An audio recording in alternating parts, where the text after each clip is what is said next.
WWE literally has their two perfect main events for WrestleMania in Philly next year. Night one, to me, it's got to be CM Punk versus Seth Rollins. CM Punk, I think, is winning the Royal Rumble now. And the Royal Rumble's not for another 2 months, but it's clear cut to me. I believe CM Punk wholeheartedly is winning the Royal Rumble and is facing Seth Rollins for that world title at WrestleMania. And both guys are going to get the WrestleMania main events that they both properly deserve.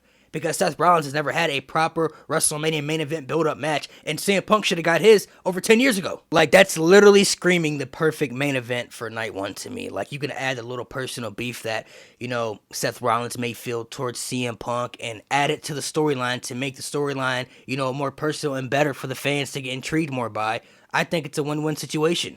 Like I said, both guys deserve, a WrestleMania main event. CM Punk, we know, should have got his, back at WrestleMania 29, 2013, when he was WWE Champion all them years long, and he should have main evented that year, and he should have never lost to The Rock at the Royal Rumble, but they did that just so they could add, a bit more of a big feeling to The Rock and Cena, rematch that we didn't need, and CM Punk pretty much got screwed out of the main event of WrestleMania that was really his. And Seth Rollins, has been deserved the WrestleMania main event. The fact that he hasn't really had a WrestleMania main event proper build-up, the only time he ever touched the main event was when he cashed in the briefcase.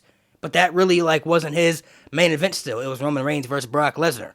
Seth Rollins has been deserved a proper storyline WrestleMania main event. And this, I believe, is going to be the year, 2024, in Philly. Punk and Rollins is the night one WrestleMania main event. And your night two main event, to me, still has to be Roman versus Cody too. That's the perfect night two main event. And Cody Rhodes, to me, is still the right guy and the only guy who should dethrone Roman as the champion. Whoever beats Roman at this point needs to be somebody that can, be pushed up to the next level as a big major star for the WWE. And that literally screams Cody Rhodes right now. He's been one of the top baby faces in the company all year, one of the top merch sellers, gets the best reactions from the fans. Cody Rhodes literally is your perfect babyface right now that you have been waiting for pretty much since John Cena, that appeals to the kid audience and to all, the people who like to look up to superheroes. That's what Cody Rhodes embodies right now with this gimmick. He's the perfect guy for the job to beat Roman to take that spot that he's in. And on top of that, he really has the perfect story to do it. Because when he was in WWE years ago, he was in Legacy, groomed by Randy Orton. But I, like many others, thought Ted DiBiase Jr. was going to be the one to excel out of the group. I thought Ted Jr. was going to be the one to have the best singles career and be the next star. But it turned out Cody would excel further than Ted. And then he would have, his mid-card run as dashing Cody Rhodes and undashing Cody Rhodes. And then he was Cody Rhodes with the mustache. And then, he was Stardust teaming up with his brother, which really was the kiss of death to his career. Had to leave the WWE and pretty much bet on himself to go to the independent scene where he can build up his own name and his credibility to show everybody that he was a main event world championship caliber star. And he did that all over the world. In New Japan, Impact Wrestling, Ring of Honor, and in AEW, even though the fans had rejected him. But the fans really only rejected Cody because he was in a power of position in the company. And I feel like no matter what Cody did, the fans were just going to turn on him just because he had that power. Because that's what the fans were always going to use as the excuse was, if Cody wins a championship or if Cody wins a match, he's abusing his power. When fans know that you have that power, they did the same thing to Jeff Jarrett and TNA.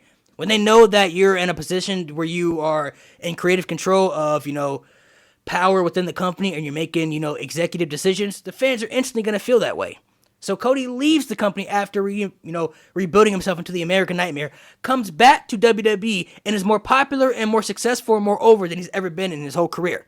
Cody Rhodes has only been pinned once since coming back to WWE, and that was by Roman Reigns, and he's only submitted once when he passed out to the Kimura by Brock Lesnar. The other matches that he's lost, he was never pinned or submitted, so technically, he's really only been beat twice since he's come back to WWE. They've been keeping his momentum fresh. That's literally, to me, the perfect main event for both nights of WrestleMania. You have a big fight feel in both matches, great stories for both matches. The superstar talent in both matches are incredible as well. That's literally the perfect main events for both nights right there for your world title matches. Punk and Rollins would be incredible for night one, and Roman and Cody too, got to finish the story.